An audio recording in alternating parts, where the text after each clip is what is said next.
virus ini corona biyya keenya seenee akka jiru beeksifamee jira. Karaan vaayirasiin kun itti darbu tuttuqaadha.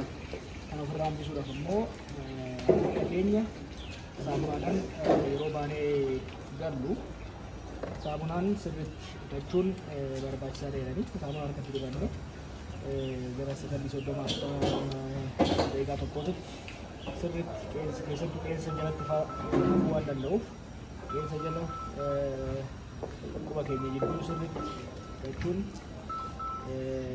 vaayirasichi yoo akka tasaa yeroo deemnu yoo baanee gallu akka keenya yookaan tuqu taate gara afaan keenya keenya tuqannee yeroo tuqnu akka rakkoon akka nutti hin dabarre akkasumas immoo namoota akka waggaa fuunuu daa'imman keenya waggaa tuqu rakkoon vaayirasichi akka hin dabarreef gargaara waan jedhameef kanuma uummata keenya jajjabeessuudhaaf kan jirra.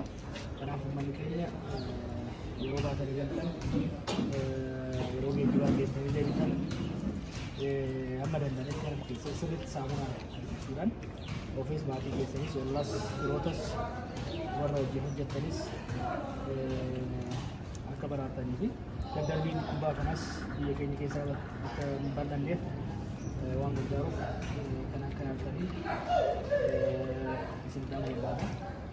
Galatoomaa uummata keenya biyya keenyas dhukkuba waan kana irratti haa baraaru.